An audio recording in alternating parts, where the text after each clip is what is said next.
أهلا وسهلا بكم في هذه الدورة المباركة التي نظمها مشروع خدمة السنة النبوية. هذا المشروع أنشأه طلبة العلم الحديث في كلية الحديث الشريف والدراسات الإسلامية في الجامعة الإسلامية الذين يدرسون عالي وهم متخرجين. هؤلاء أسسوا هذا المشروع لقصد نفع إخوانهم في بلادهم، لقصد نشر هذا العلم بين أوساط المسلمين في هذه البلاد. كما تلاحظون أن علم الحديث يكاد يندرس أو يكاد لا يقبل في هذه البلاد. قل من يدرك هذا العلم وكثر من يدرك هذا العلم. الآن بفضل الله إننا طلبة لتخصص في هذا العلم في هذه الكلية المباركة التي أظن هي الوحيدة في الجامعات الإسلامية والعربية في العالم. كلية الحديث في الجامعة الإسلامية هي الوحيدة بهذا النوع، بهذا الشيء، يتخصص تام للحديث. أظنه لا يوجد كلية في الجامعات الإسلامية في العالم تتخصص في الحديث مفردة دون بقية العلوم إلا في كلية الحديث. وهؤلاء الطلبة الذين تخصصوا في هذا العلم في هذه الجامعة وغيرها من الجامعات نظروا في هذه البلاد ووجدوا أن هذا العلم ليس له بعض. الناس لا يعرفون هذا العلم. الآن يريدون أن ينشروا هذا العلم بين طلبة العلم في هذه البلاد المباركة. وهذه هي الدورة الثالثة التي ينظم هذا المشروع. وفي هذا المسجد هذه الدورة الثانية في هذا المسجد. وهذه المرة ستكون بإذن الله سبحانه وتعالى الدورة شرح نخبة الفكر لابن حجر العسقلاني رحمه الله تبارك وتعالى، ثم شرح كتاب الاعتصام من صحيح البخاري. ونخبة الفكر في هذه الساعة بين العصر والمغرب، وكتاب الاعتصام بين المغرب والعشاء. بإذن الله سبحانه وتعالى نسأل أن يوفقنا لإتمام هذا الشرح والاستمرار هذه الدورات في الأوقات اللاحقة وفي سنوات القادمة. ونطلب منكم أن تجدوا وأن تنتبهوا لهذا العلم. هذا ليس لكل واحد، بل لطلبة الغيوريين على هذه السنة الذين يريدون أن يطبقوا هذه السنة، يريدون أن يأتوا هذه السنة، وما يمكن ذلك إلا بمعرفة هذا العلم المبارك، كما سترون إن شاء الله ضمن هذه الدورة. ونطلب منكم أن تجدوا، أن تصبروا، أن تصابروا، وأن تشمروا أنساق الجد لتنالوا هذا العلم. وسترون إن شاء الله إذا توغلتم في هذا العلم، إذا شربتم هذا العلم سترون فائدته، وسترون أنكم أمامكم أمور، أمامكم يعني علوم يجب أن تعرفوها، يجب أن تعلموا بها. وهذا إن شاء الله تبارك وتعالى. الدرس الأول يكون في نخبة الفكر، يقوم بشرح فضيلة الشيخ عبد الله البري وما زال الطالب في كلية الحديث حاليا. والدرس الثاني سيأتي إن شاء الله وستعرفون من يقوم بالشرح. هناك لجنة تنظيمية، هنا كل من يريد شيء يسأل أو يسجل أو يتصل في اللجنة التنظيمية. أما هنا ننتبه للشرح إن شاء الله، والشرح سيكون بالعربية، ومن لم يفهم يسأل،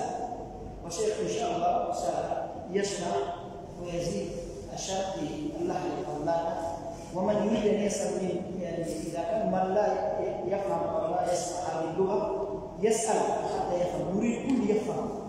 هذا الذي نبتغي، هذا الذي نريد. نسأل الله سبحانه أن يوفقنا ويعيننا وأن يجمعنا في بناء في الدرس الأعلى كما جعلنا في هذا المكان المبارك. والسلام عليكم ورحمة الله. نذكر يقال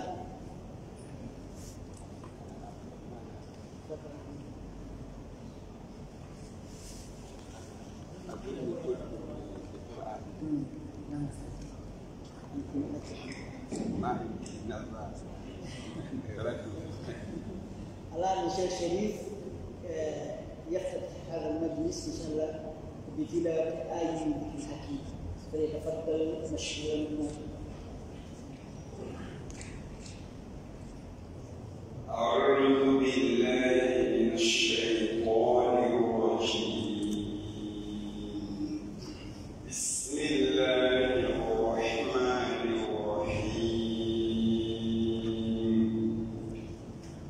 وكذلك أوحينا إليك روحا من أمرنا ما كنت تدري ما الكتاب ولا الإيمان ولكن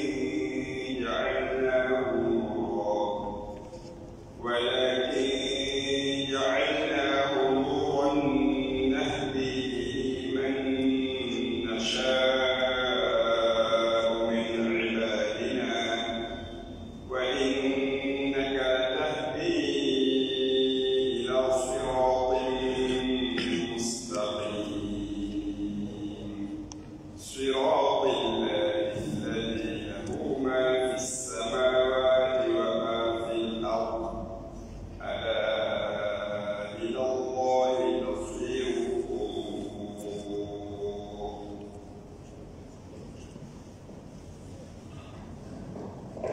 نسيم الغالب من الشيخ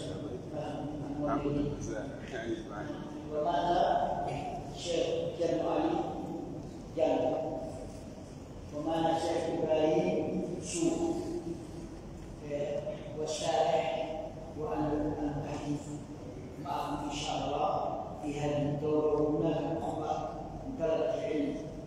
وبعض الموجودين في الساحة لديه وقت للحضور وبعض من يأتوا مرات في المملكة، وكلنا إن شاء الله نقوم بهذا الأمر هذا المشروع المبارك. جزاكم الله خيرا.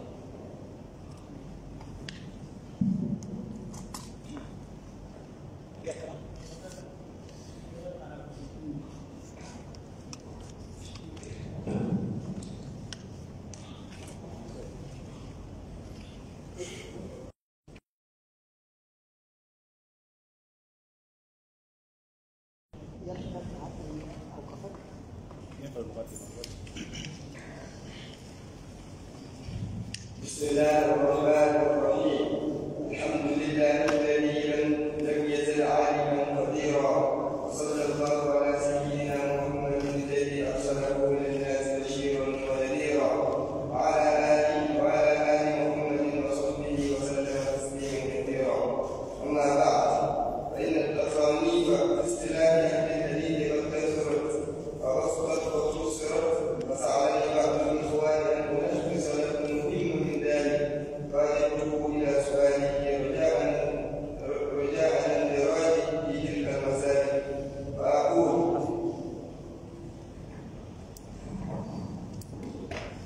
بسم الله الرحمن الرحيم. الحمد لله رب العالمين، وصلى الله وسلم وبارك على نبينا محمد وعلى اله وصحبه اجمعين. اما بعد، السلام عليكم ورحمه الله وبركاته.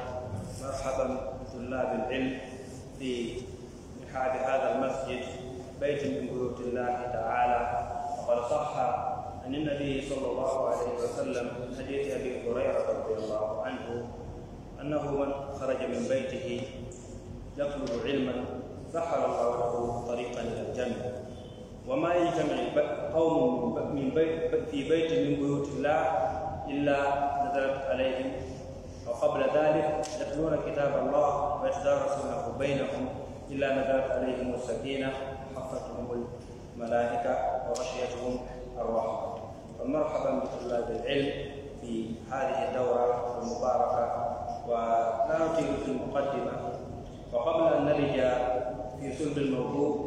يجمل بنا ان نعرف ببعض مصطلحات هذا العلم. فكان جدير بنا في مثل هذه الدورة أن نقدم بين يديها بأمور كالمنهجية في طلب هذا العلم، وقبل ذلك مراحل تدوين هذا العلم والمنهجية في طلبه والمصنفات فيه، وكذلك التعريف بهذا الكتاب المبارك ومؤلفه. لكن الوقت لا يسعنا ولا يسعفنا في ذلك، لأن هذا المتن نخبة الفكر على وجازته قد حوت أكثر علوم الحديث، يعني أن هذا الكتاب العلوم والتقاسيم الموجودة المندرجة تحته أكثر بكثير مما في ذلك من كتب ألفية العراقي أو معرفة علوم الحديث، أنواع علوم الحديث لابن الصلاح أو ألفية السيوطي أو بعض الكتب في المصطلح. وهذه الدورة قصيرة جدا، 4 ساعات بمجموع الدورة، فلا نطيل في كثير من المسائل، وإنما نألف تعليقات يسيرة، ثم إذا تطرق الموضوع إلى بحث نحاول بقدر الإمكان، والله المستعان. قبل أن نبدأ هناك تعريفات أولية نذكرها كعلم تعريف بهذا العلم، كما قال الناظم: إن مبادئ كل علم 10 الحد والموضوع ثم ثمر إلى آخر ما قال. وعلم مصطلح الحديث هو علم بأصول وقواعد يعرف بها أحوال السند والمتن من حيث القبول والرد. وموضوع هذا العلم هو دراسة السند والمتن من أي جهة من حيث القبول والرد، بمعنى أن غايتنا ومقصودنا والذي عليه هذا العلم هو دراسة الأسانيد التي عن طريقها وصلتنا الأخبار. وأي دراسة نعني بهذا؟ دراسة من خلالها ندرك الصحيح الثابت عن النبي صلى الله عليه وسلم وغير الثابت. وثمرة هذا العلم هو كذلك تمييز الصحيح من السقيم من ذلك الأحاديث. لذلك أجمل هذا في بيتين في مطلع ألفية السيوطي، فقال: إن الحديث ذو قوانين تحد يعرف بها أحوال متن وسند، فذلك الموضوع يعني المتن والسند، والمقصود أن يعرف الصحيح أو إلى آخر ما قال. هذه تعريفات أولية، ثم بهذه التعريفات سمينا مصطلحات جديدة، وهي الحديث والمتن والإسناد. ولو عرفناها بتعريفات وجيزة، فالحديث لغة الجديد، واصطلاحا هو ما أضيف إلى النبي صلى الله عليه وسلم من قول أو فعل أو تقرير أو صفة. المحدثون يزيدون هذا القيد أو صفة، أما الأصوليون إنما يعرفون بهذه الأوصاف الثلاثة، يعني ما أضيف إلى النبي صلى الله عليه وسلم من قول أو فعل أو تقرير، لأن مقصودهم من تعريفهم هو من حيث الاستدلال. فالمستدل حاجته هو إلى فعل النبي صلى الله عليه وسلم ليقتدي به، أو تقريره أو إقراره الذي أقر عليه بحضرته فأقر عليه، أو أمره وقوله. أما الأوصاف الخلقية والخلقية فالمحدثون هم الذين يتطرقون بهذا الوصف. والمتن لغة هو ما صلب وارتفع من الأرض، واصطلاحا هو ما ينتهي إليه السند من الكلام. يعني أنت حينما تدرس الحديث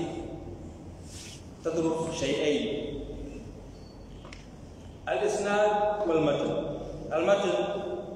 هو ما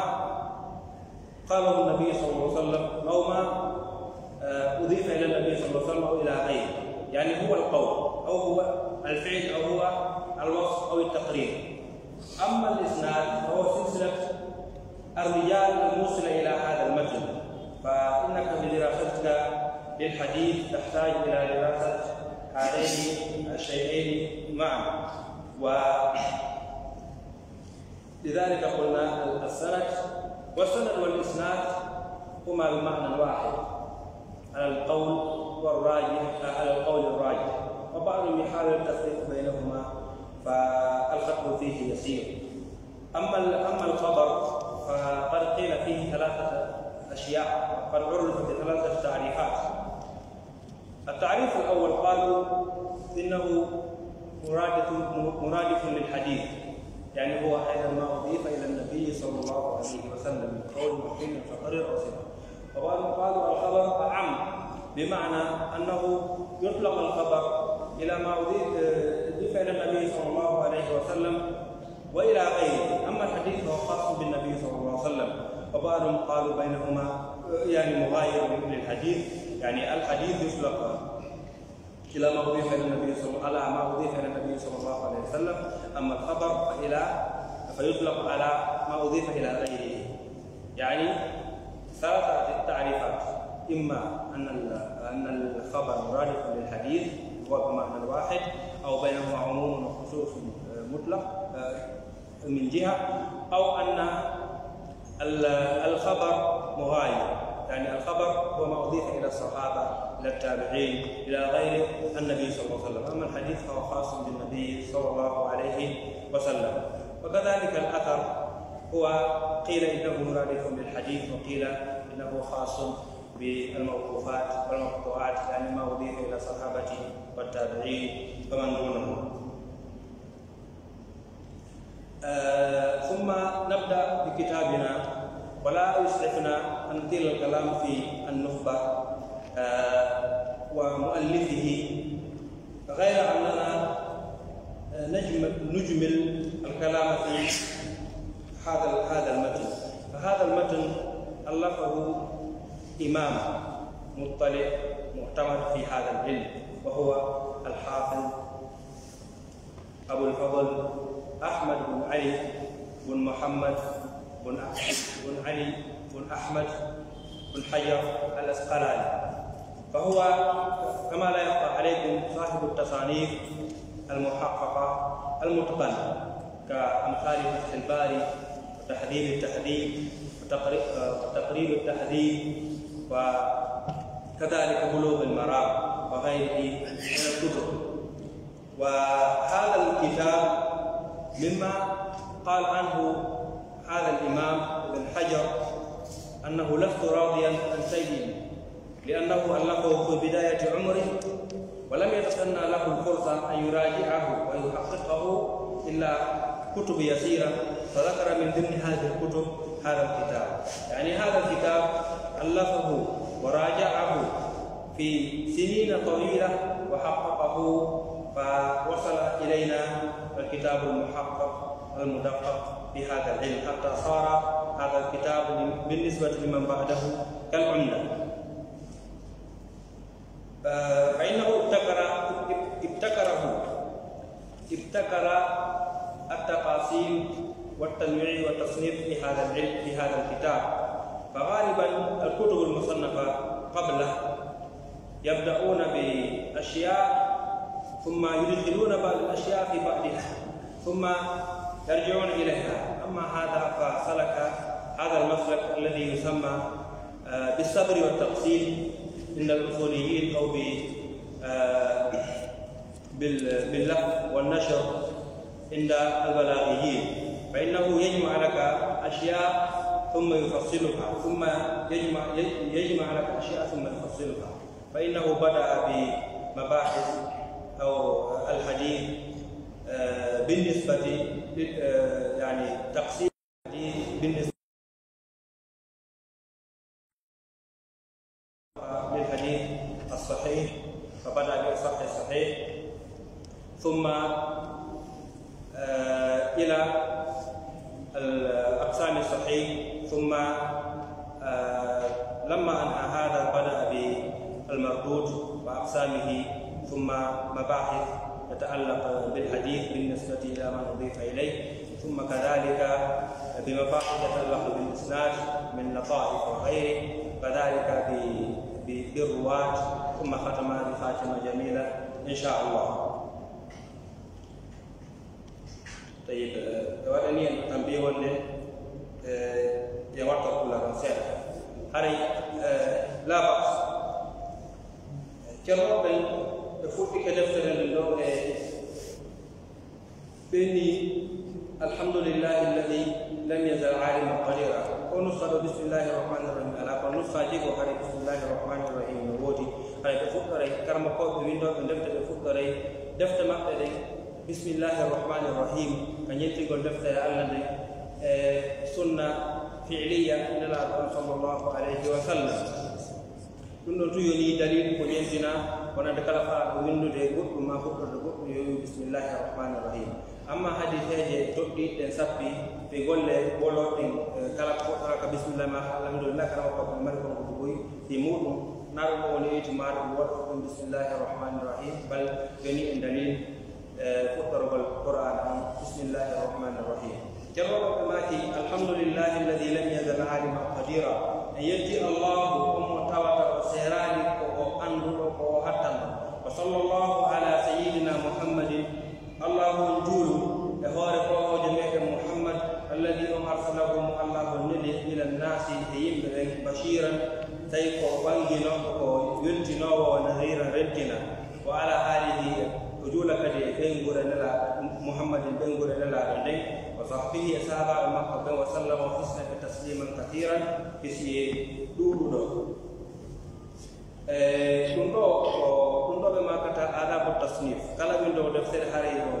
lamanamo nde fuɗɗorɗa deftere makko nden bisimillahi irrahmani irrahim après o yetta allah o juulani laɗo sallllahu alayhi wa sallam gotum bettu no wawi yonde kono so waɗi ɗi fof haɗay o ɗum ɓuri timmude ceernoɓe ɓe maki amma baadu ɓawo ndiɗaɗɗude meɗen ɗo فإن التصاريف في اصطلاح أهل الحديث قد كثرت ووصفت واختصرت فسألني بعض الإخوان أن أختصر له المهم من ذلك فأجبته إلى سؤال رجاء الاندراج في تلك المسائل فأقول تضمنت هذه المقدمة 4 أمور. الأمر الأول ذكرناه وهو البداءة بالبسملة الحمد لله يعني بآداب التصنيف ثم قال أين التصانيف في اصطلاح أهل الحديث قد كثرت أفادنا هنا أن المصنفات في هذا الفن كثيرة جدا فاختلف في أول ما صنف في هذا العلم والذي أفرده بالتصنيف لا شك أنه هو القاضي الإمام الرمزي المتوفى سنة 360 وهو أشهر عند اللغويين والبلاغيين من شهرته عند المحدثين لكن الله كتب له هذا الفضل فهذا فضل سبق في هذا الفن فأفرد كتابا مؤلفا في مصطلح الحديث ثم تبعه بعد ذلك كثير من المصنفين كالخطيب وكذلك الميانجي وابن دقيق العيد والذهبي إلى أن جاء ابن الصلاح فهذب هذا العلم وجمعه ثم جاء من بعده فدار على فلكه ونظم كتابه بعضهم منهم من نظمه ومنهم من اختصره ومنهم من استدرك عليه ومنهم من أعرضه حتى قال ابن حجر ثم دار الناس في فلكه فلا يحصى كم ناظم له ومقتصر ومعارض له ومنتصر ومستدرك عليه ومقتصر الى اخر ما قال. فالمؤلفات في هذا الفن كثيره جدا.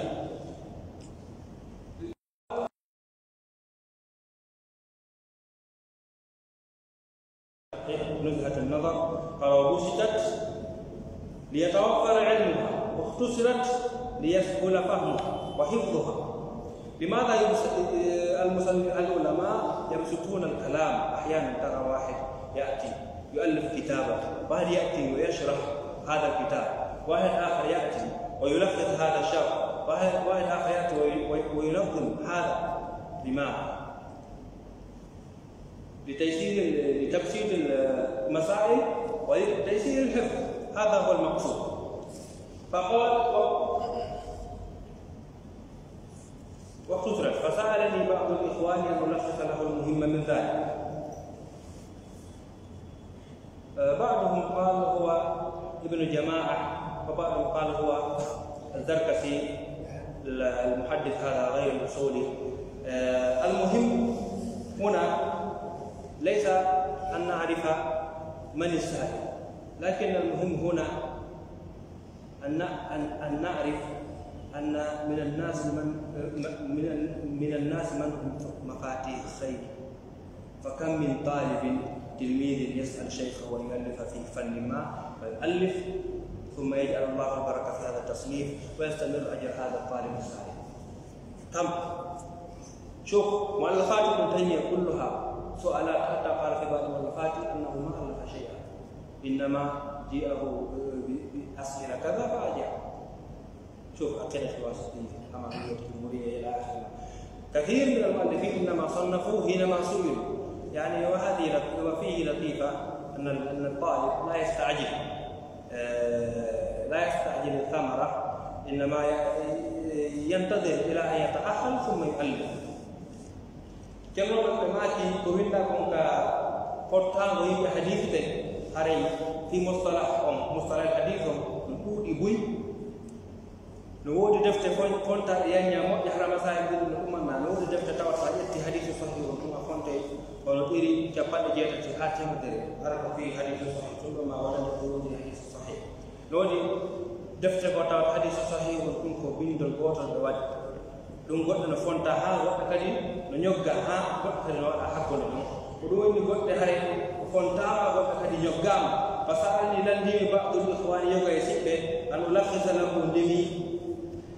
نيوغان تامو المهمة مهمة كم ذلك فما يكون دهنا فوق أدي لوبان ونكون مهم أما كتابة كهرانا مهم ومن مولاي هذا العلم إنه فايدة وداري جنتا كون أن يسيرون صنداري كشاف مكو عند كوين نوكر يدي شاك ودون نوع تنبيه ده وند أو نخبره هاي مماري شاف وين نتيجي وشاف باو ويندي بطل يختلف ترى شاف باو شافي تجمع نقول ويجي جون خلا وإني صاحب البيت أدرى بما فيه جنسون ما عندي بقول أنا بقول كندر كان تيجي بيتي وشاف هو تيجي تفعل إنه حتى نجدي شاف هو كأول ما يوم تفي صحابي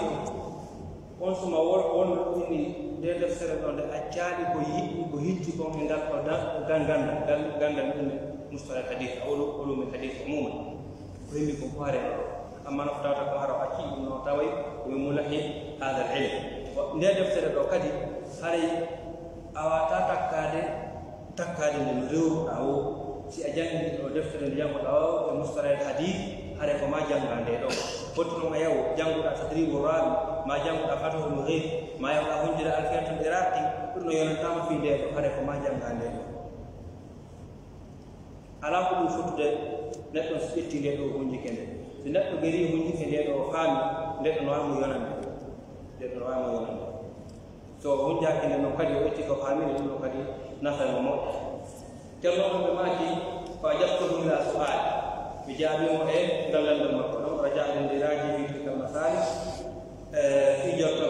ناتو والدين لا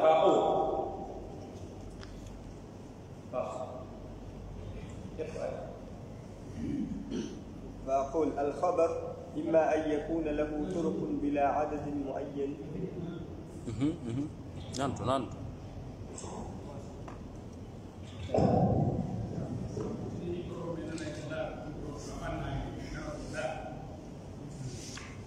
فأقول الخبر إما أن يكون له طرق بلا عدد معين أو ما حصر بلا فوق اثنين أو بهما أو بواحد. فالأول المتواتر المفيد بالعلم اليقيني بشروطه، والثاني المشهور هو المستفيد على رأيه، والثالث العزيز وليس شرطا للصحيح خلافا لمن زعمه، الرابع الغريب. نعم.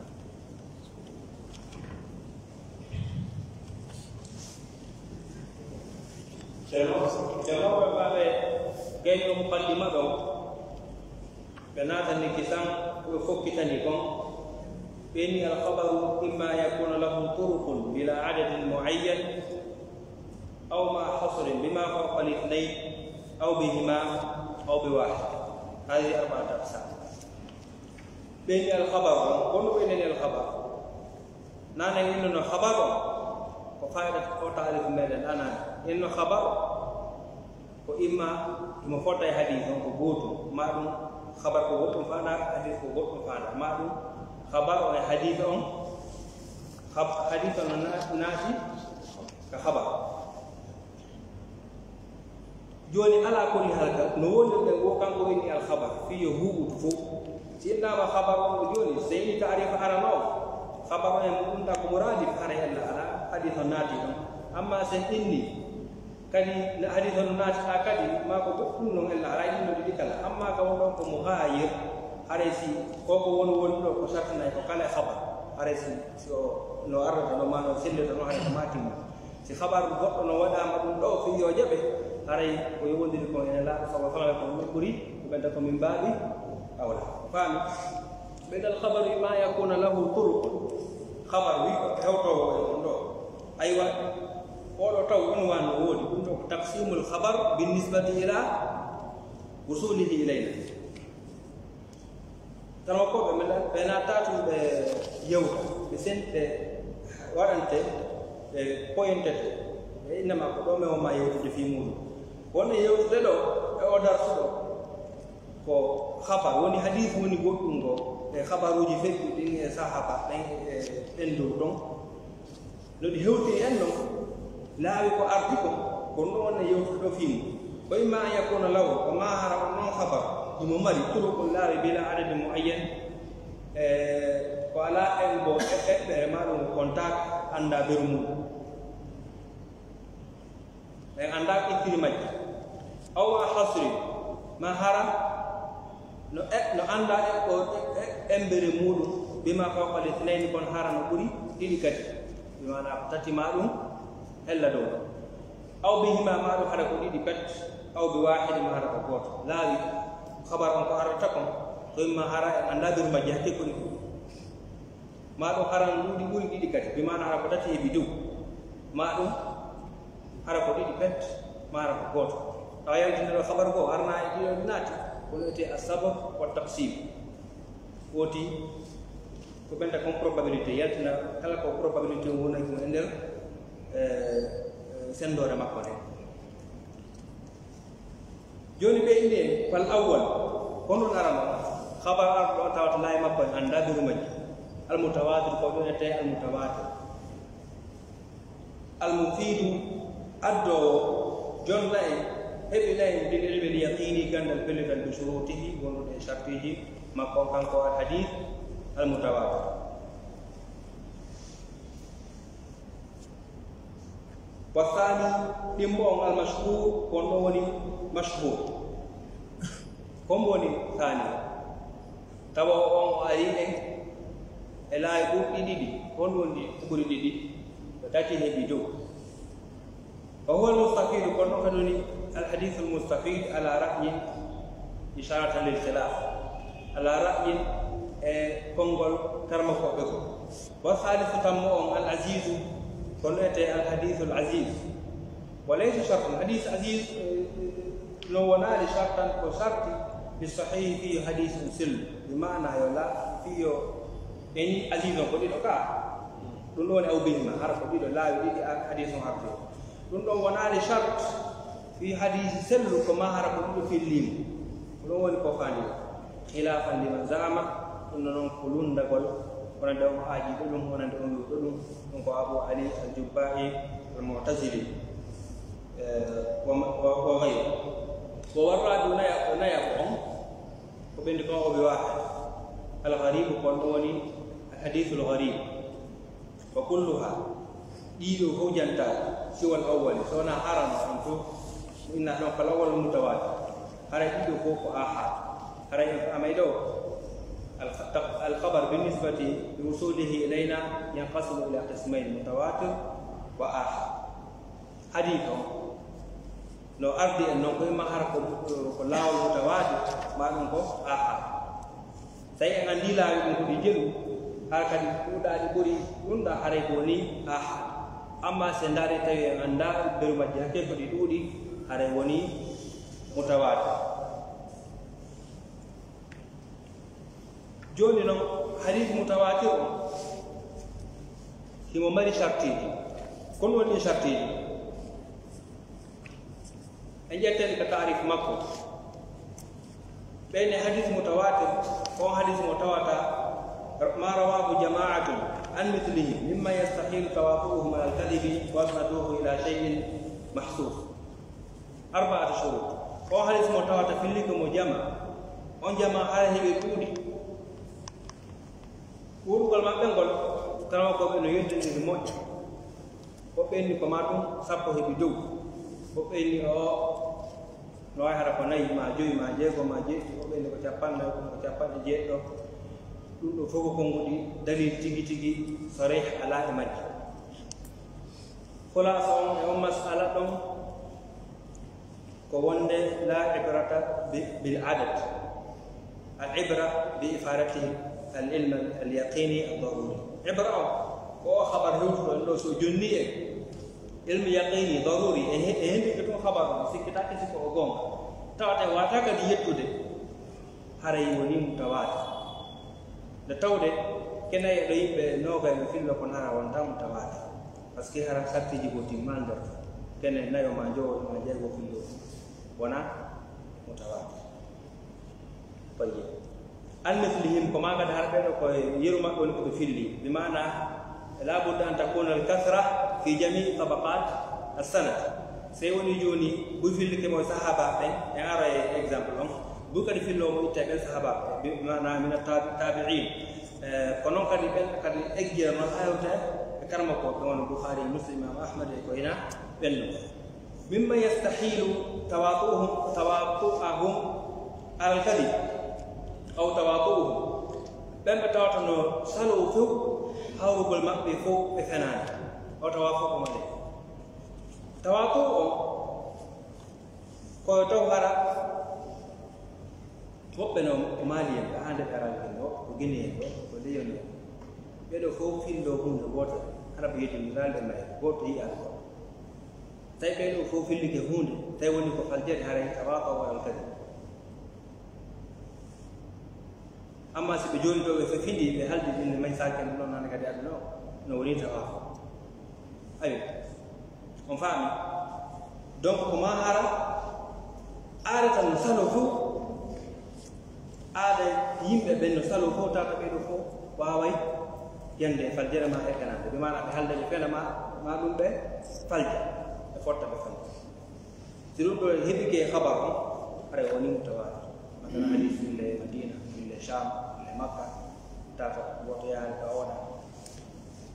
بمعنى هارنا صحابة باوكا هاري أول حديث لا شك وثاب وأسندوه إلى شيء محسوس عند شخص أو قيد مهم جدا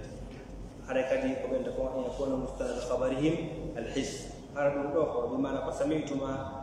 رأيت بمعنى قبل أن تكون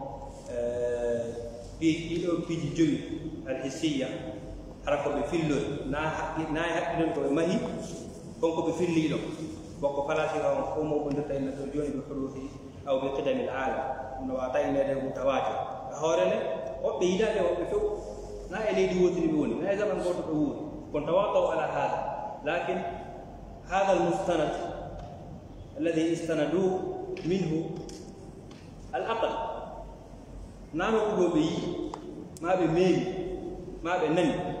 bal ko hakila ko be jodi be militi be fefindi dum haray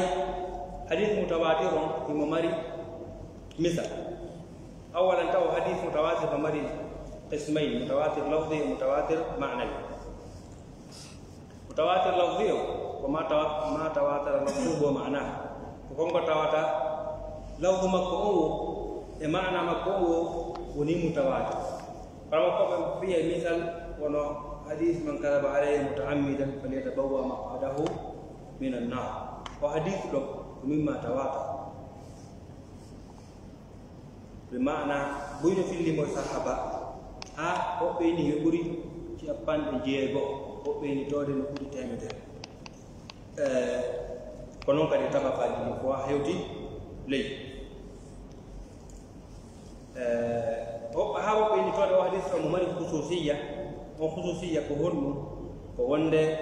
على حديث متواتر العشر المبشرون بالجنة بحوث في اللي حديث وانا أقوله kono tay wol to hadith de gon duuda donc o hadith mo wala on miza taw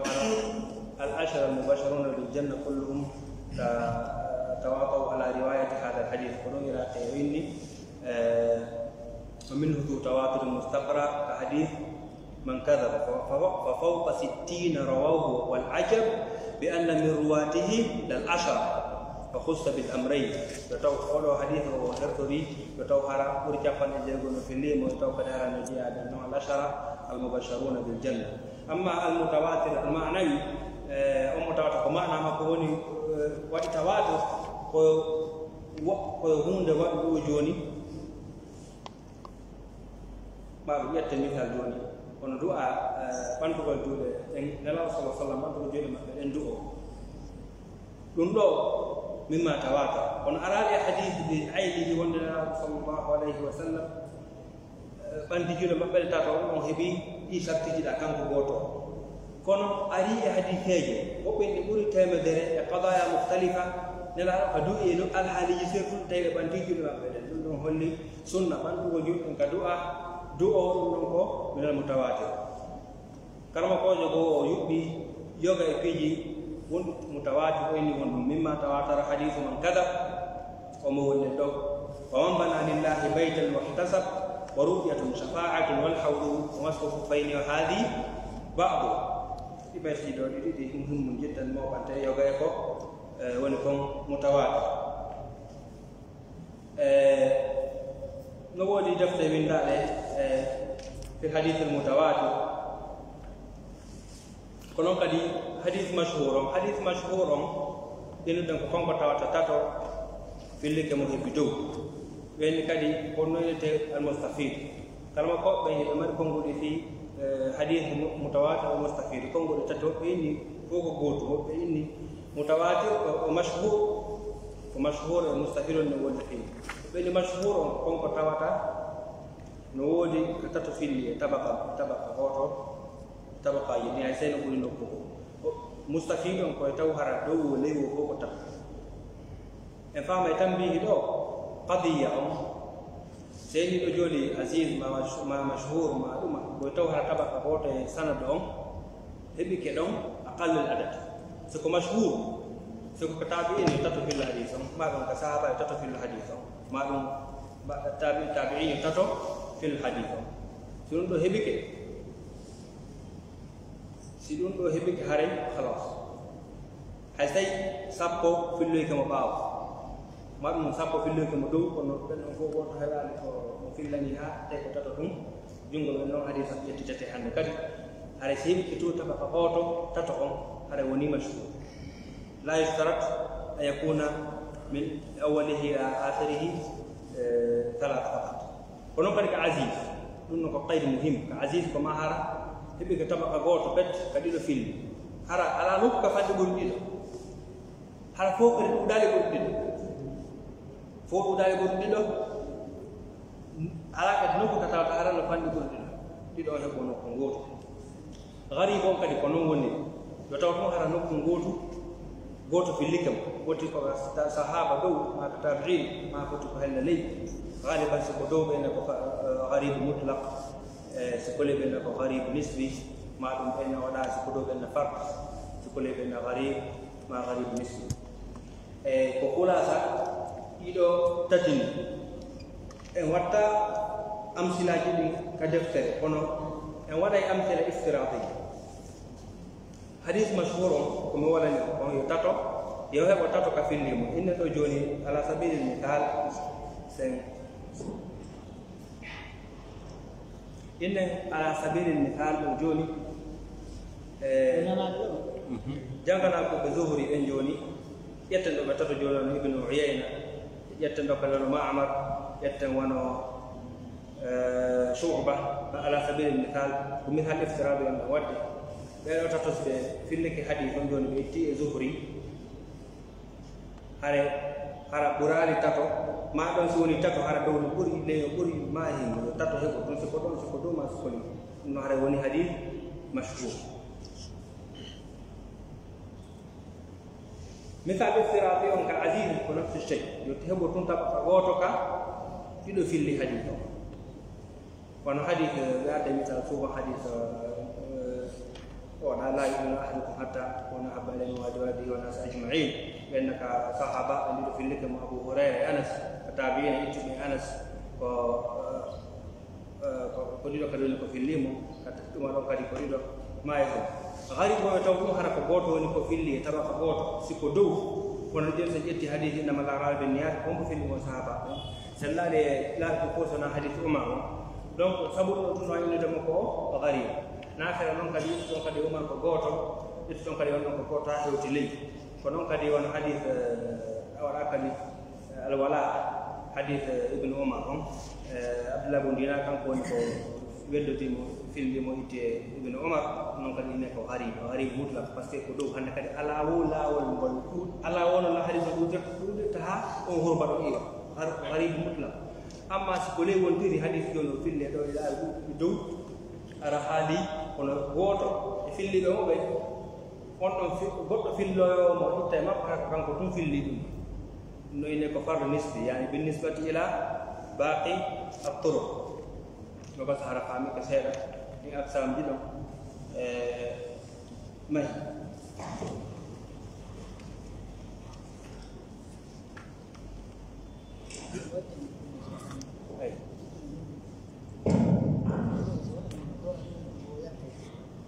آحاد وفيها المقبول والمردود لتوقف الاستدلال بها على البحث عن أحوال رواتها دون الأول،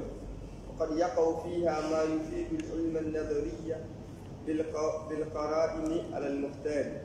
ثم الغرابة إما كرر ماكي وفيها المقبول والمردود لتوقف الاستدلال بها على البحث عن أحوال رواتها دون الأول. يعني إنه كوكو جنبو الدو هن أحد لا متواتر. المقبول والمردود نتم المقبول بمعنى صحيح بقسميه والحسن بقسميه، صحيح لذاته ولغيره وحسن لذاته ولغيره. وفيها المردود نتم قدي المردود بمعنى الضعيف فيهم لتوقف الاستدلال بها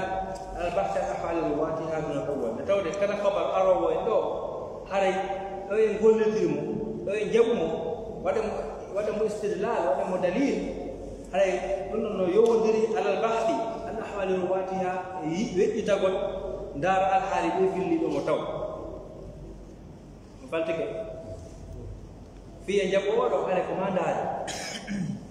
بمعنى إنما يفيد هذا العلم النظري، ذاك يفيد العلم الضروري دون الأول ضروري كرنونتو المتواتر. وقد يقع فيها ما يفيد العلم النظرية بالقرائن المختار كما قال يدل ماذا يفيد هذا خبر الآحاد، وبين يفيد الظن، وبين يفيد العلم، وبين يفيد العلم النظرية بالقرائن. كل والقول راجح كون خلاف وكذا خلاف لفظ يفهم انه يفيد الظن وظن الغالب والقول الثاني كدي سريع اغلب احكام الشريعه مبنيه على غلبه الظن. امام السجون دمدو على 100% دي مون سلك كون اجوله باوما على 100% وكان عندي مسلك ما سلك على سبيل المثال كونوا قد أغلب الأحكام مبنية على غلبة الظن. خطوة يسير في إنه يفيد الظن يفيد العلم يقوم بفرطني على وجوب العمل به. قلنا الوقت ما كل تقول سواء أفاد الظن أو أفاد العلم. كونوا نكو ما ندرنا. هذه كتير من النقلين لو وند أخبار الآحاد لو سلتاك إني ونجوري مشهور خبر الآحاد مشهور ما عزيز ما غريب. سلتاك إني الحديث المشهور هو صحيح مطلق ما إنما هو ضعيف مطلق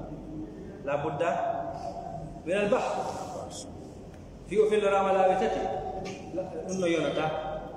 في الرام لا يدي إنه ينتا ما في الرام لا يهلي الملوي لا ما يلزم يعني والله لو إيمانه سل parce que تقسيم on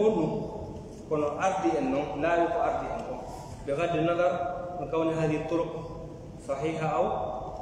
ضعيفة. تنبيه الموند متواتر حتى جناية كابوتو وده بحث الحالي بي في اللي إذا ما أفادنا العلم خلاص. أما قد أريكماندار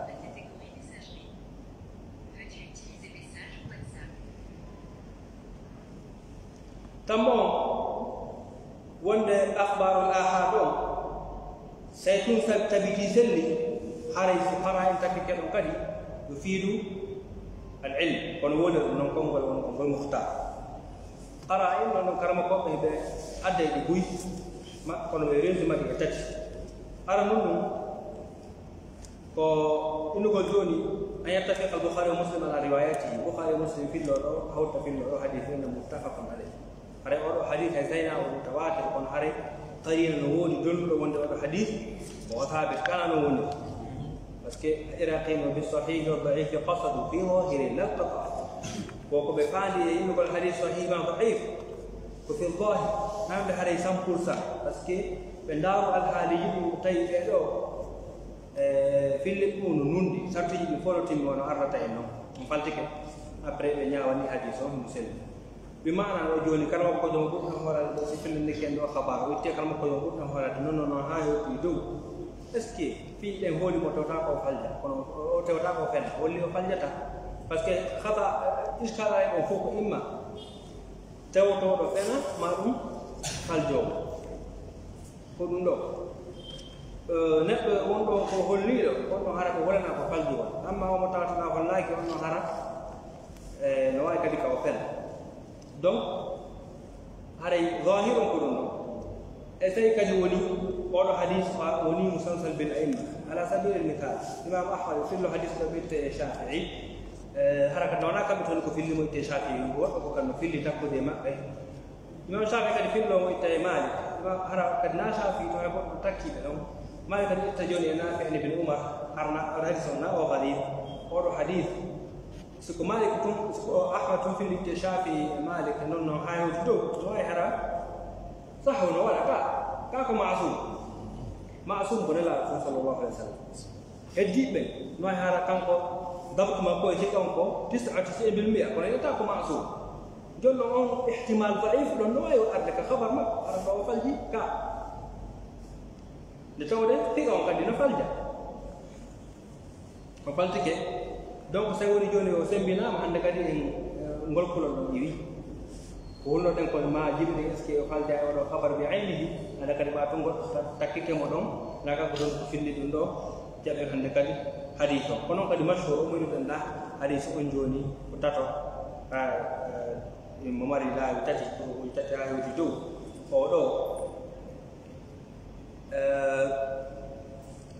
oɗo taƴiɗo laawi fof ɗi selli hara kadi no sembi moƴƴa hara mo ɓuri hadis ko mo tawata ko harima ma ko asis mo faltake to hadis o fille ɗo jooni itte ɗo jooni o sahabaji ɗo haali e jaga ɗo sahabaji ɗo haali a nokku yiccita ɗiɗo laawi fof no selli oɗo hadis mari doole ndi hadis mo goto filloto hay tawi on kay ko sika hara ɗum ɗo kay ɗeɗo hadise ɗi lutodiri e aro e yeeso janngugol ɗum ɗon a tarjih hara ɗum ɗo ko qarina holluɗum wonno hadis o watta raji e waɗa hadis نعم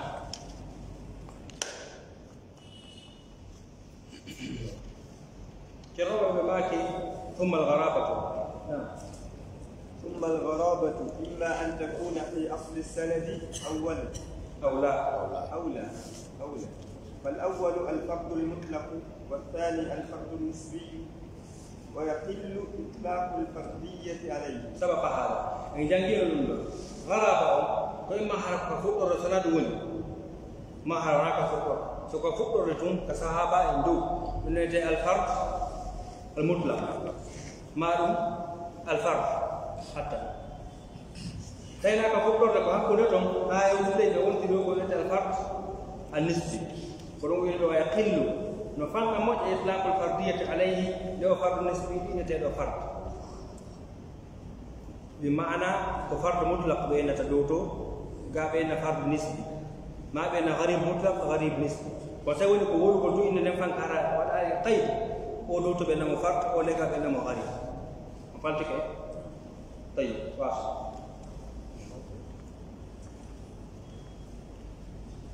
غرابة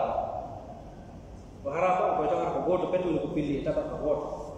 siko ko sahaba be ma ka tan lutu gharaba wonti ko do si hadis do joni hadis mo amr bin dina on joni filli itte ibnu umar sai woni faljal odo annabi nahan bayro wa hibatihi odo hadis ko dum pelli kala arfa ba handa kadi ko iyalu ala hada rawi amr bin dina parce que ala ka rewa hewta aw hadis na e makko ala no goto filla ki mo e dubbe e sahaba ko sana ibnu umar ha wa to di o hudni ibnu umar hal sami to ni nabi sallallahu alaihi wasallam o hadith ko fard mutlaq kad ala no ko wa hikki to do fard yema ko kanko dum hande kad ala goto ko takko sembe faami ke tayyib ci ko leno won ti hadith do no fille do la wi joni sahaba ko fille mo to ala leni to goto e filli do bayna do joni malik fillo hadith am joni har nama def ko filli mo do to bula filli joni goto e talamid malik fillo on hadith e lawol ko ara ma goto fati ittamo e malik ma on malik goto fati ittamo on ara e jangana ko makko goto filla ko hadith de makko jona wala tafarrada hada rawi عن شيخ تفرد نقول موجه نوطاق تفرد أهل البلد تفرد ثقة ولم يرويه بكر إلا واحد تفرد أهل بلد تفرد أهل اختصاص تفرد هذا الحديث أهل هذا الفن يقول لن تكون نقول موجه لا يسعفنا الوقت وخبر الآحاد بنقل عدل تام الضبط متصل السند غير معلل ولا شاذ هو الصحيح لذاته. طيب هذا هو تعريف الحديث الصحيح. بين وخبر الآحاد خبر الآحاد وتعتبر في اللي بينه أن بنقل هذا في اللورا بنقل بأجند عدل نندر تام الضبط تمر هنجبه متصل السند هذا الاسناد نو ارد توكودري غير معلل هذا هو حديث دو ولا علم ولا شاذ ولا شاذ هو صحيح لذاته قلت الحديث الصحيح 5 شروط بنقل عدل العدل بينه من له ملكه تحمله على ملازمه التقوى والمروءه وهو المسلم العاقل البالغ السالم من اسباب الفسق وخوارم المروءه بين عدل قرونة عدل مفهوم الدنيا وتأثير بين تام الضبط قسمان ضبط صدر وضبط كتاب ضبط صدر كوي تو خرا سوهندي كدو سوني دوبي نوغا حتى جيني وارد كوجودي مفالتك كون ضبط كورو كلا تاو كون يوسي فيتوري تام خاري مو ضبط صدر اما او متو تعالى نكو ضبط كتاب خاري لا بد ان يشترط حال toha kanko to ko winde wala hunjaade wata hunjaade kono winde ko nanta ko jongo cero makko so windi ko mare deftere makko nden kadi wana ko woni woto anda fi mere sakko yaha bere do ngokku ma duyta ko fi o windi ko ma o mara kanko kadi deftere makko nden kan are ko on hukko o landa tay o don mari dum do are kanko kadi to villike kadi deftere makko kadi o ndaaro filli hay yuqbal تام الضبط متصل السند أنا كسر بقدي أو متصل بمعنى تحمل كل راو أمن فوقه أن تحمل أبو سعيد يسمي أن تود الناس ما أنتم حديث في الله نتوقع الإجازة ما إلى غيره هذا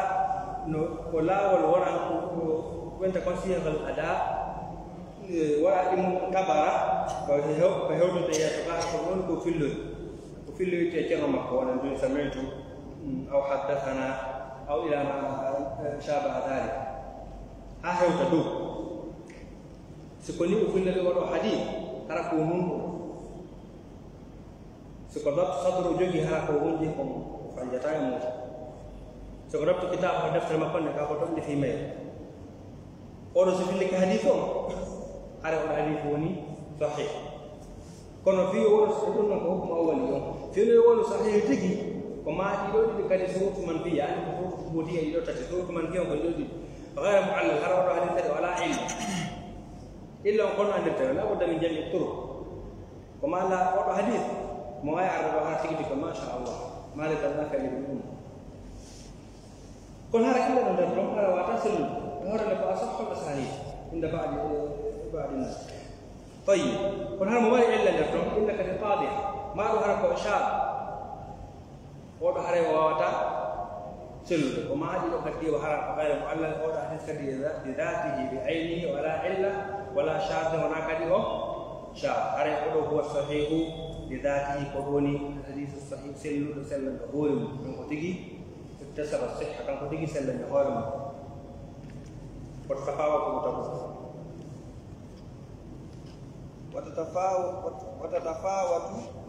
رتبه بتفاوت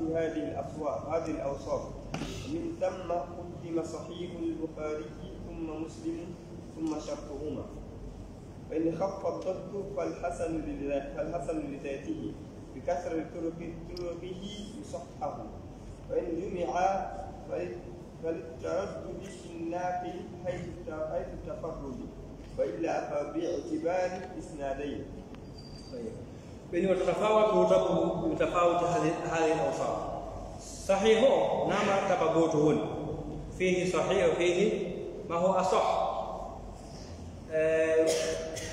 مرتبة حديث صحيح إنه والتفاوت سبب تفاوت في صفات الأول في شرط جلو كضبط بأمور كلمة كملازمة كلمة كما أكد كلمة بأمور ستقول يأتينا يأتينا إكزامبل ميجوني أتوا سيأتي إكزامبل وانا زهري يأتي مثلا كما كسوبة تاي جانغنا كما فوق سندي بيجيو مودو هذا بنيبتي أما كموجة wala ko be neewde kon kadi haraka ko hunjo taw be modja be holli be kadi be si fillike waata e wobbe tawata be neewi dande makko ko nde wotata be jangi ko be yehi be do lutundiri ko be la jettata ay kadi ko be do filli ko sendi ko be da findi ay wobbe kana tan be neewi de makko kon ha zakiran ko da'ifa shoy ta'ban be do kadi hare ko be da indir taaki wobbe kadi hara be ne baali hara kadi na holli be fay tawi jamanu urdu sabu dum do ay tatafawatu rutab bitafawut hadhihi al-awsaf fani ka طيب ومن ثم خبرنا قرب ولي صفات قدم صحيح البخاري ودا يسو تيقولون اصح كتاب او اصح مصنف ثاني مصنف ما يحتاج ان تقول بعد كتاب الله اما ثاني اصح كتاب وين بعد كتاب الله ما فهمتك لانه ثم فرق بين المصنف طيب صحيح البخاري ودا يسو بتوده ndo kambe odara ya di sarti do fofu ka Allah di sharti salari kata adal ko qurbu bin nundu be adal ka dabt ko be non kadi kay tisal sanad kambe yastarid al mu'asara wa al luqi amma beda wa imam muslim inma yastarid al mu'asara wa imkan al luqiya mufatike shartuhu asah wa adab tayyib فقط يستند حرف الأمم ثم آخر ثم منها ثم مسلم أقول مسلم هيك يوم إنه فوق كلام طويل جدا لا يسيء الوقت أن نتطرق لها ثم شروطهما نفس شرط جمع كل شرط البخاري ومسلم إن توجون حديث توجوني بخاري في مالك النافع بن عمر حديث عيني حرف صحيح يه حديث كذي كسنن أبي داود أرنا على البخاري مالك النافع بن عمر حرف نفس الإسناد سيرة إنه أرض نقوم بقوله كسر إن هذا شرط البخاري أو صحيح على شرط البخاري على شرط مسلم كم فرق إن دول برضو هذا نسابوري كمستدرك ما وعندي إنه دفتر استدرك على صحيحين إن ما دامتم صحيحين البخاري مسلم اشترط صحة علي يلزمهما إخراج هذه الأحاديث أنا لأنها صحيحة فلتك يأتي من الدفتر يأتي فيه ملاحظات وانتقادات طيبة كلهم مراتب مهم جئت بسنة مرتفق الصحيحين أو صاحب الصحيحين ثم من فرد البخاري ثم من فرد به مسلم ثم شرط البخاري ثم مسلم ثم شرط غيره وانا بأدري بدون تدفتهم طيب والله sartiji maɓɓe ɗinno fa in khaffa dab teno dabtu on joni jippitike seeɗa harna tammo dabtu annda ko tammo dabtu ɓenni ka ɓenni fal hasanu li dati bi maana sartiji hadis selluɗo hadis on ɗon hasan ko seydi wo ko ɗon sarto goto pet يشترط للحديث الصحيح أن يكون راويه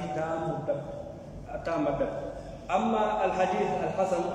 فإذا خف ضبط سيكون ضبط مكوني خفيف شوي لأنه إن حديثه حسن لذاته من فلتك اسمه النجم بل فالحسن لذاته وبكثرة طرقه يصحح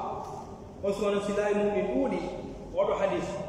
حسن لذاته سوهيت إلهي وقال قسم بنمو عندي كوين عندما حضر كبأي كان قو دبتو نا يتو سيبين نجوني كتاكي منوكو وأفيل لك أن يتحرنا كان قوتو عندك كان قوم بندنم إيوي كايوا وانا مصحيحين الصحيح لغيره كان قو أصلون كان وصلا كونو بايتو عندك كان وفاباما عندك كان وسلري سبب قرون إلى قين والحصل المشهور بالعدالة ينتمو والصدق راويه إذا أتى طرق أخرى نحو من الطرق صححته كما تلا الله أشوف أنه حديث عمر بن كما أنه تاي مري إلا سنة ويدو درا سبت مقام ونبا عندك لنا تاي لولا أشوف على أمته وتنسوا كنا كل صلاة أنه حديثنا كفر في الليمو بين حديث ما كان كفر أنه هذا الإسناد صحيح لغيره أنه هذا صحيح لذاته طرق الكتاب مفالتك بيني فإن جمع في هوجرا قلوا الحسن والصحيح إنما هذا حديث حسن صحيح هذا يكون هذا مشكلة فللتردد هذا يكون كروت النقل في كتاب في الناقل في الليل حيث التفرد لأنه سيعرف إسناد بوتو في اللي حديث إسناد لكن بوتو إسناد بوتو حديث إسناد بوتو يقهر تلميذي إني أقول أنت تقول وإني هذا حديث حسن صحيح هاي كهون مفانا قلت أنه كالإسلام توم يمسك كتاب أنا دبت مكهم وتهم باكو خفيف جون سبوا نسك كتاب لهم وإني حسن صحيح حديث حسن صحيح بمعنى حسن أو صحيح هذا أول فالتك وإلا كانوا هرنا إسناد نتفرد وانا نا غريبا أرجل إسناد جبنه وإلا فباعتبار إسنادين أنا كسبوا لهم ولا إسناد صحيح ولا حسن يعني حديث حسن وصحيح ناكو أو دوكو وحديث حسن وصحيح كل نوع الحاجة دي يقول نقول من حيث النظر وسهل جدا كنت ذلك الإمام الترمذي أو داود ترى سألني عن التطبيق ما يمشي طيب حديث هذا وين حديث حسن صحيح ما سوي نجوم غريب حديث حسن صحيح غريب كيف تجيب إشكال ترى مقطع كان لو محاولة بين حديث صح حديث حسن صحيح سيني حديث حسن صحيح ومرتبة وانه حقه حسن صحيح بمعنى صحيح الأموري حسن صحيح ولو كان حسن صحيح الأموري حسن إنه قد وضع انتقال ابن رجب الحنبلي فشرح ما إلى الترمذي وقال له ود محاولة فيصل المراد الترمذي بهذا توتا انتقادا فأقل محاولة موجودة اختصار عند الإمام الترمذي ما كان بتعريف الحسن حديث الحسن ما كان عرف الحديث الحسن بيني وحديث متواتر راوي ليس متهم ولا تهم أنه يكذب حركة يروى من غير وجه وتمهم الحمد لله وقال الترمذي ما سلم من الشذوذ وقال الترمذي ما سلم من الشذوذ شذوذ قلنا من أجل حركة حديث ناقشة حديث تناقشة توقد يروى من غير وجه حركة في المناو متهم هذا الحديث حسن عند الترمذي طيب سيأتي له شرط جديد الترمذي يوم فرتني فرت دي لا وند حديث صحيح وكما دي لا شرط جيتم إنه شرط جديد هذا وكم هو حسن صحيح طيب سيأتي له تكي نادي دي لا كاي بوك ناتون دي شابو إذا أنت غير مؤلل ولا شاب أنت نادي كفينا بها وانتي جي كا أنت لا كجوي جي تتوني جي تت أول أنا أتي لا وانتي جي طيب ولا كذي كبير إنه راوي أن يكون راوي غير متهم بين أمر سكبوا أن يكون عدل عدل نقولي غير متهم طيب ونحن قد إيه توتي ولا يون هندك أن يروى من غير وجه سبب أن جوني كونه يروى من غير وجه وإن حديث حسن صحيح هذا يوم غير وجه ما عند هريكو لابد أن يروى من لفظه أستيقظ بمعناه حركة شاهد حديث صحابي جو ونكفلي أي إنه نواي وندي حسن عند الترمذي إذا سبيني حديث حسن صحيح أي فاندي وندي حديث متم حديث صوت صحة أو حاتم وماركدي شاهد حديث أو مسألة سفهمك الحمد لله سفهمك الخطر فيه يسير كدي نجيا يكون ده حبوري يكتب في وين نقول نوين دي 4 مجلدات كبار في كمباني بالكون فانا وبيني كسي دانغال درام الجنة نعتام إمام الترمذي يمكن بلند تكون مفاندي بالحديث الحسن بس كي أبغى إني ود محاولة إشكال أيه بيجوني كل مندي أكاد نسخ الترمذي أو طيب الوتندري نسخ أو الوتندري حديث بو أتوا بعينه ولا نسخ وحسن صحيح نكتب صحيح ثم حسن غريب ما صحيح حسن غريب والله أعلم لم يكن بقي 25 دقيقة هذا وصل الآن طيب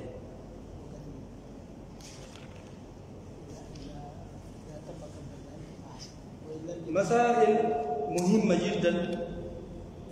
أمامنا لابد أن نمر على بعضها مرور الكرام قلنا لي مسألة مهمة سبني هذا حديث صحيح سبني هذا سبني هذا حديث صحيح سبني هذا حديث إسناده صحيح يعني يوجد تطرق إسناده صحيح الإسناد ما صحيح ثم فانكي كون في فرق هذا كون تكون حديث صحيح نقولي هذا كون وني حديث سلو نكو مفاد دام اما سبني هذا حديث اسناد صحيح كون هذا وهن هذا بفعل ما ينزل هذا انه تكفر لك بشروط ثلاثه من ضمن الشروط الخمسه اني وعدل تام الضبط متصل السند كله سيبك حديث يسوغ لك أن تحكم عليه بالصحة حكما أوليا حديث سند متصل في اللي هو بين قدول ضابطين هذا يعود حديث حكما أوليا صحيح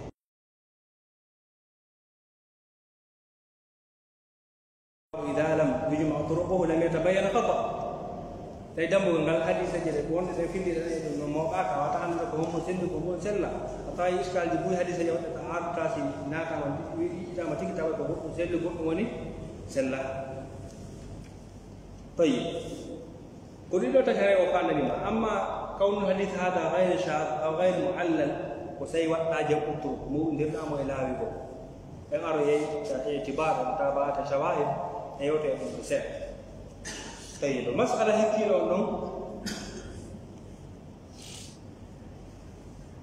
مسائل بعضها أهم من بعض بخاري مسلم عندكم صحيحين كا طيب هل استوعب الصحيح بخاري مسلم هل كان بموبي حديث صحيح فوق ترجوني حديث كلام موانا عندكم عليه وسلم لا كا طيب جول بسيط أو لكم أشيكا هدو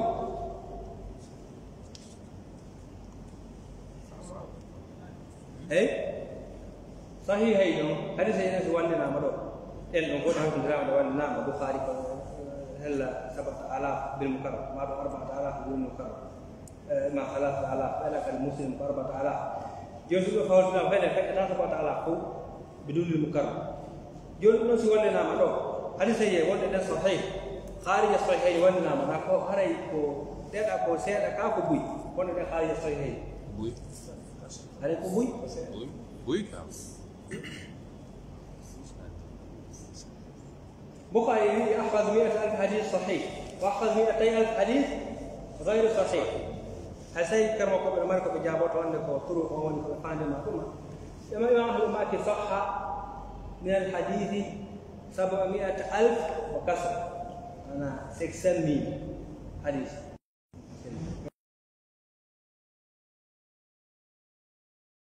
موبايل حديث سيسل من فوق الحديث كان تيجي بيقولون بين ما أدخلت في كتابي كله صحيح أو كما قال. طيب كنا وقتها إني فوتاكي بوسنا سيرا كنا وني كريم تيك بجابناك كنا وقتها إني كنا بيرنا جوني ستكي داما جوني سنن الأربعة وتراي كسيرا ونيكو كفوتي بمعنى حديث يوم ذكر صحيح كتلميذي كان ساي أبو داود ابن ماجه سنن وتاما إلى ما ابن ماجه توقعتم على قولين لم يفوت الخمسة إلا النزل غالبا حديث سيالتي إيدو جو صحيح اليوم سنن أبو داود الترمذي النسائي غالبا أتوي إشكالاتهم أو بين تودة ابن ماجه كلا بولوتي يبدو هو التفرد يبدو يجو عليه ضعيف ونقول لكم طيب وغير مسلم مسألة هيك لهم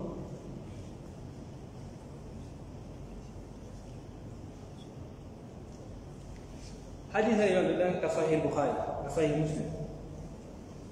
فانا ده صحيح ثابت وفي له إسناد قلنا تهركم الله هرا بخاري ناري حدثنا بقول كرمكم هرا في اللي تمورهم ور دال مكة مثلا كرمكم ما دودو ما هركوا صحابة جنبه تو يوتر ما هركوا نلا صلى الله عليه وسلم قال رسول الله لو تراجموا أبواب إن باب كذا إنه وأما ابن عباس وهو متيمم على سبيل المثال دون أيضا دال إسناد مثلا نقول لكم فانا بالصحيحين حديث في الرادين بالإسناد فالتك بس بفهم قبل صحيح المسند المختصر إلى آخره حتى ما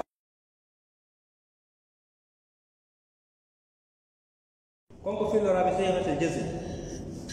بين قال فلان كذا كل هاري وصحيح غالبا كم بيتك منتج هذا يوجدوا كما وانا قال ابن سيرين او قال فلان كل هاري نسيب كونكو بمنتج ما انا كان هيدي كونكو ترى أما سيكون بصيغة الجزم هذا ولا كان يكون ضعيف إنه هذا كان دار قادم هذا لا يلزم وندكو صيغة كذا ومن هذا تمرير إنه بيجون رؤيا ذكيرة يروى بلغنا كيف إنه لا يلزم إنه هذا كمان دار هذا نوع كذي بين حديث على هذا واهن جدا تودع وبفاندي دفتر ما بدهم صحيح وفلتك كله بوستان بوجو بكوفين ستمو يعني يكونوا والله المستعان. نعم. باي.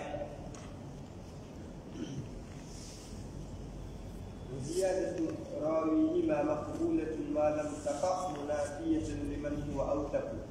فإن خولف فأرجح فالراجح فإن خولف بأرجح فالراجح المحفوظ ومقابله فالراجح المحفوظ ومقابله الشاذ مع الضعف الراجح المعروف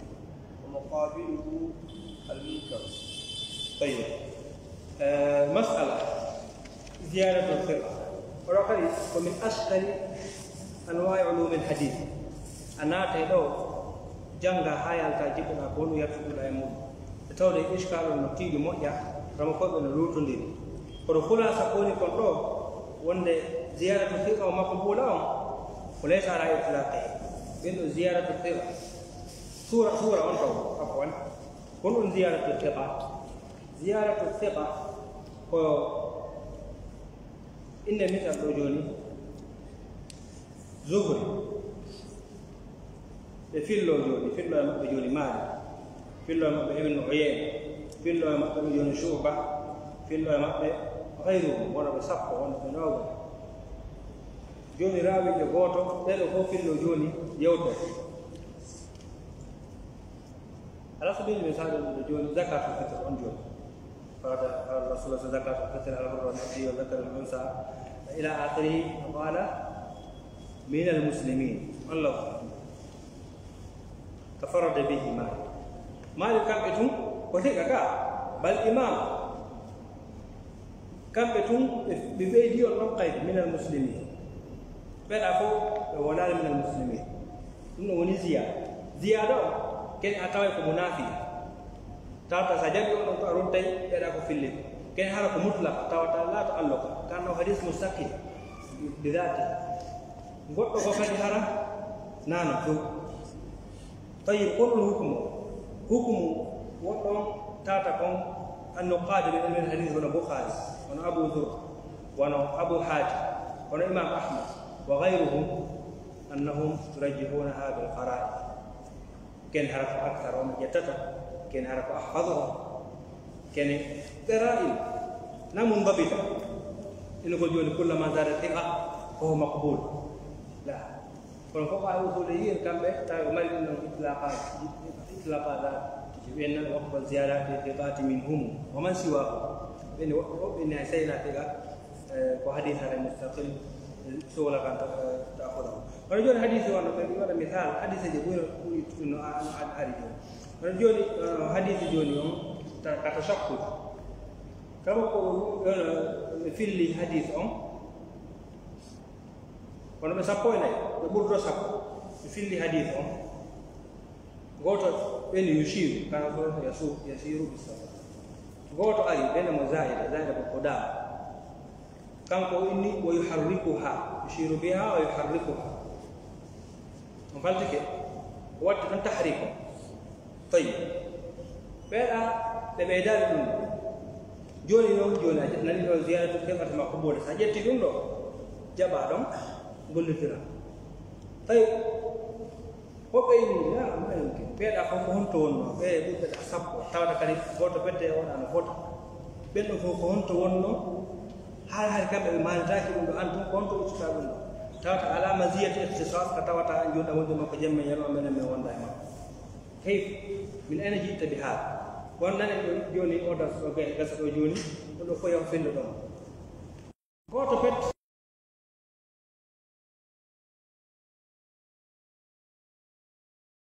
donc onon ɗo fof hawton fotton e hunde woddere kanko ɗum o waɗa ɗum hunde woddere joni ko nafse chey hay oɗon kadi ko woni ko jaɓante bay ko tiga ka o madama tum oɗo o lundike o ko ɓeyditi waɗa ɗon kaɗo ɗon kon ma yoppal on fof ko nokko ngotoni ko joni ko iskal on konngurɗi heeɗude moƴƴa ko ɓen so woni tum harata ko ziyada o namu nafiya ko jaɓe ɓen soni waɗi nafi ko manne ala kulli hal ko ndawni raji wa ziyaratu rawihima maqbula ma lam taqa munafiyatan liman huwa awthaq ɗum ɗo noon ko heletuma woni ko jaɓete ma lam taqa munafiya liman huwa awthaq tawi ɗo joni wono hammar bun salama hammar bun zayd joni hammar bun zayd awthaq min hammar bun salama ɓeɗon ɗo so ɓe lutodiri joni la siyama hara kadi hammar bun zayd hara joni hiɓe mari mutaɓe min haythu thiqa ɓe ɓurimo tawa wadde tarjih rewata hammar bun zayd ɗum noon ko taw tarjih bi alhifr wal itiqa tawa kadi hara ɗiɗo noon jokkiɓe ɗon woni wonti tato waɗa ko goto ɗon kandi waɗi tarjih bil adad bil kasra ɗum faltike donc fay liman ho awsaqa min no faami ɗum noon ka donc oɗa ma annahu thiqa Ammar bin Salama matalan en jaɓata ziyada makko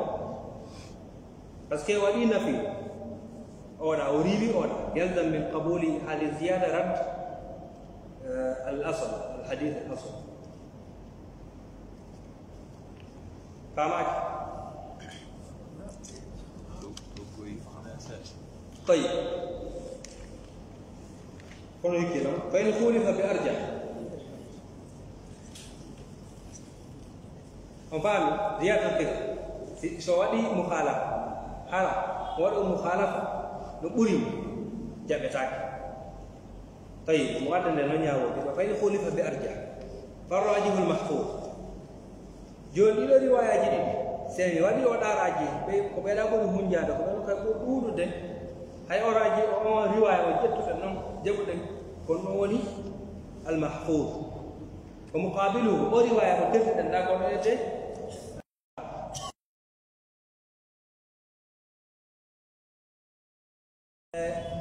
سيئت حديث حمار بن سلمة أنا مثلا حمار بن سلمة ثابت عن أنس نك رواية سلسلة مهم مسلم في اللتو مو يكسره سيئ أروح حديثكم حمار بن سلمة ثقة ثابت ثقة أنس صحابي طيب يتحدث سلسلة المكان كونوا أول كهارة كلنا تنقل صحيح الإسلام بس كي وراء المقارنة دي ورواية دي جونو سيبان دي ما يتابع yang lundi bedi donc nyaawen hadis makko joni ko sha kami kesera tay iskali muy are ci tango non joni est ce que joni ko hadis musul de ka osal joni est ce que joni no sel ka ni hadis sahih sha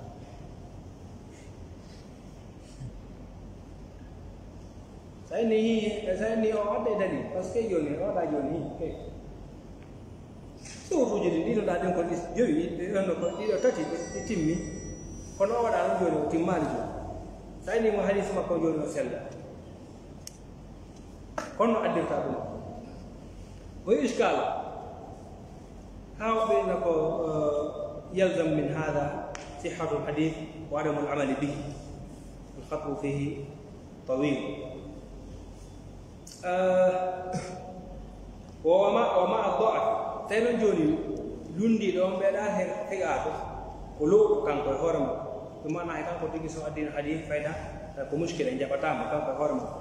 جونو واتا كان كو لوندي بيدا كو ادي كو مشكله اشد الحديث ما كان كو كنتي كو مونكا هاري او حديث مو جابو no inde ko do andude o do beeda filli on non te ma'ruf o rayne mونكا tambi fi ñon hadith rajih ko mahfuz يلي مسلم إنه والله مسلم ما أسلم ومقارنة بين هاتين الروايتين من الحديث محفوظ غالب عليه مسلم فلا يلزم لا يقبل تقول أصح شيء في الباب هذا أصح شيء في الباب لا يلزم منه أن يكون هذا صحيح فهمي لا يلزم ترى فوق كله كونه سيء إندرا ما كان يمكن نقولي كهديكو فهمي kono kadda to do ko mahfuz oda ko sham di fara di ko lu oda ko ma'ruf oda ko munkar di fara ko di lu ma anna al ghalib sinna ma oda ko ma'ruf ma ko mahfuz haram ko min al maqbul nah فالراجح المعروف فالراجح روايه وراجح جول مجب دون ان ko do woni ko andu den ko o do woni ko tabiti ko karma ko jo ono ete hande kadi ma'ruf مثلا حديث هل جوني إذن هيوتر جوني وقت في الجوني إنما الأعمال بالنيات إنما كل من نما هذا عند لأنه وقت أرى لوتو نرفسل المعروف هو هذا من يكون دوما عندي أما هذا فمنكر فعرفهم له منكرون كا من عندهم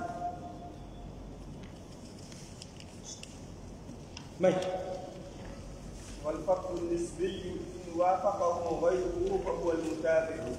وإن وجد متن يشبهه فهو الشاهد وتتبع الطرق لذلك فهو الاعتبار. طيب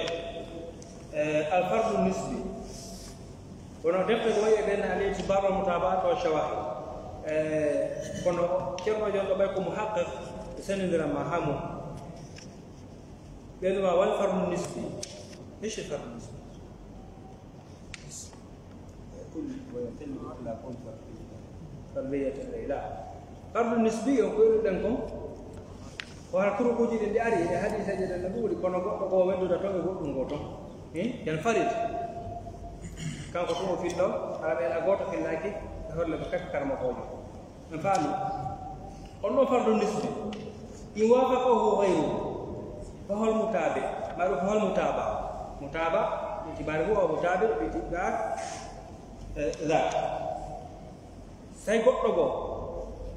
tawtiimo haɗa jooni o wi jooni ga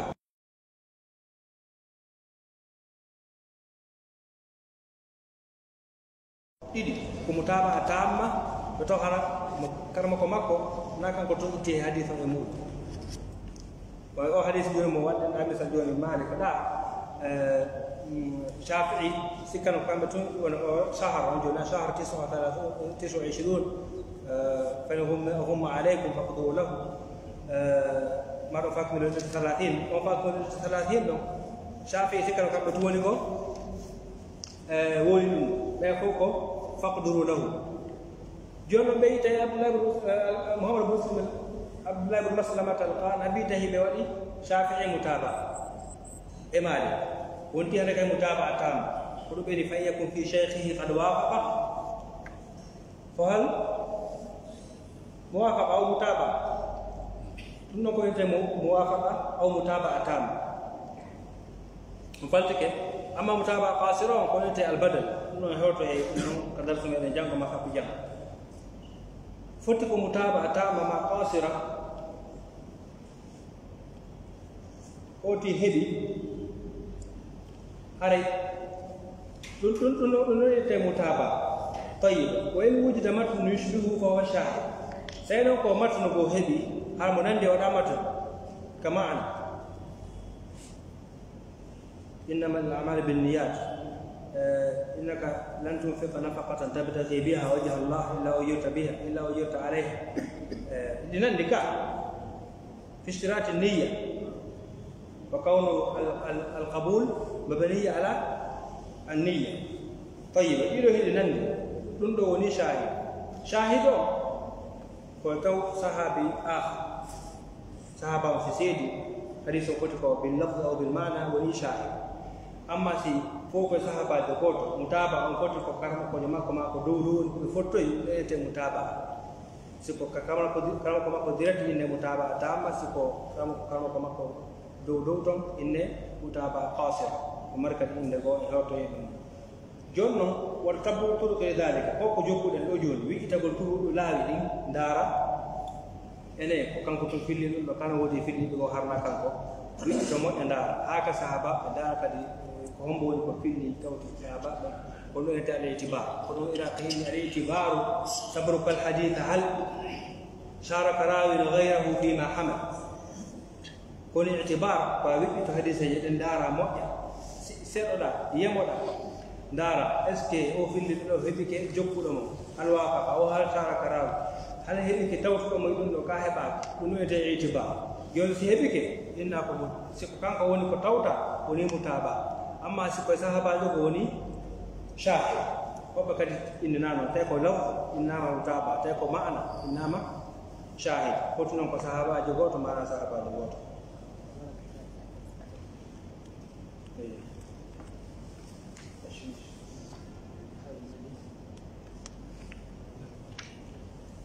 في شيء باقي نصبر على هذا قل هيك ثم المقبول إن سلم من المعارضة تلك مسألة جديدة أي تلك مسألة جديدة هذه وقفة طيبة ما شاء الله أستسمعكم تنظر نخندي ولا تمنادي فامين فلم نفوسي فيها كمثل قال يسوع الله كونسيني وليدي tan ƴettoto moƴƴa no ɓande e retarde no gasa janngo wawa sohlude ɓuy wallahu taala alam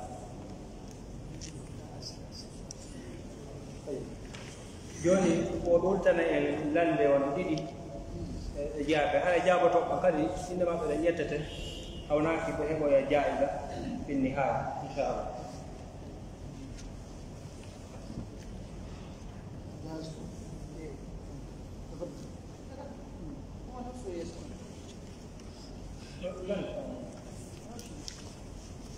في بعض الأسئلة يعني تطرح عليكم على ما درستم. طيب لن نجدنا له ننقل اسم أول من صنف تصنيفا مستقلا في علم مصطلح الحديث من اسمه؟ كومبو اتي وين دفتر حالة مستقل فسجل نفسنا مصطلح الحديث يقول له العباد من أنا بقول العباد من لا هذا ميكرون توب جنتي ها كنا جنتي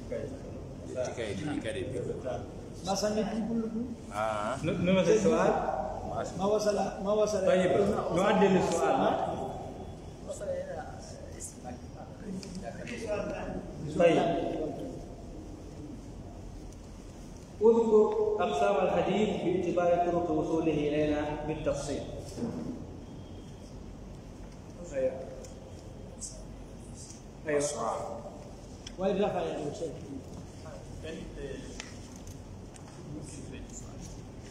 أقسام الحديث باعتبار طرق وصوله إلينا بالتفصيل. يعني قلنا أقسام الحديث بالنسبة للوصول إلينا أولا ممكن نقسمه إلى قسمين. أيوة. متواتر وآحاد. والآحاد يعني متواتر هذا قسم واحد لا ينقسم. وأما الآحاد ينقسم إلى 3 أقسام. المشهور والعزيز والغريب. قلنا نرجع إلى المتواتر. المتواتر ما رواه عدد ما يحتاج ناس التعريف بس الناظر أن المتواتر لا ينقسم. أيوه خلاص هذا متواتر ما ينقسم يعني لا ينقسم. قالوا ينازعونك فيه. نعم تفضل. هل توافقونه؟ المتواتر لا ينقسم. المتواتر لا ينقسم. هل هذا صحيح؟ ينقسم لا ينقسم ينقسم الذي قال ينقسم ليقسم. المتواتر ينقسم إلى قسمين أيوة اللفظ والمعنى. أحسن. هذا يعني يمكن ليس من العدد. أنا أعني العدد يعني العدد كثر يعني نسبة يعني الطرق الموضوع يعني الرواة الرواة هذا ما ينقسم. يعني هنا المشهور بعدد غير معين غير محدد. هذا في التعريف. ايوه هذا في التعريف. واما الآحاد ينقسم بالنسبه للعدد. مثلا المشهور هذا من 3 الى فوق والعزيز هذا 2. هذا في التعريف. هي في التعريف. والغريب 1. يعني كان السؤال يعني غير واضح بالنسبة لنا. نحن نوافقه هو نحن اسمه بس أيوة. أيوة. كل بس المتواتر والآحاد ثم نشر في الآحاد. أما إذا قلت المتواتر لا ينقسم. هذا يعني تنازع. يحتاج إلى تفصيل. لما فصلت فإنها. أيوة. قبل أن تفصل استشكلت. يعني لو قلت المتواتر والآحاد وتركت المتواتر ما ننازع. لكن لما قلت ما ينقسم مشكلة. أيوة يعني. مفهوم الآن. جزاك الله خير. تمام. هذا جوني يبدو أنك جوني لو تنقل ولا ماذا؟ لا وين الفهمان. لا خلاص. أول ما صنف في علم الحديث يعني هذا من الثقافات يعني والبقايا. هذا من؟ ولو الكنية أو الاسم الشهرة وكذا أو سنة وفاته أول ما صنف في علم الحديث تصنيفا مستقلا عن جميع اللغات. لا يوجد في هذا الكتاب إلا علم الحديث فقط. ها؟ يعني هبله في درس إمام أنا كتاب الأنجليزي. ولا أنا نسألكم من أول من صنف في علم الحديث؟ أيوة قلنا هو عبد الرحمن بن الخلال أو عثمان الرام هرمزي. احفظ هذا الاسم حتى ذكرت سنة وفاته لتتصور. والله شيخ ظننا أن يعني هذا أول من صنف ليس يعني تصنيفا مستقلا. أما أول من صنف فهو الشافعي. ذلك ما ذكرت. الشافعي ذكر أشياء والترمذي ما شاء الله جزاكم الله خير الرسل في الاتباع والاستماع. وهذا بداية خير إن شاء الله. نطلب منكم الاستماع والصبر والمثابرة والمداومة على طلب العلم. يسير هذا العلم وعليكم أن تراجعوا وأن تقرأوا وكل ما لم تفهموا استفسروا ما لم تفهموا بالسؤال تفهم المعلومات. مفهوم؟ وأنا أطلب منكم أن تقيموا وإذا كان عندكم ملحوظات ممكن أن تكتبوا المقالات وتقدموا إلى مجلس التنظيم إن شاء الله سيلاحظ. جزاكم الله خيرا على هذه التلبية وعلى هذا الانتباه، وجزاكم الله خيرا، وسنأتي إن شاء الله بعد المغرب الواسع.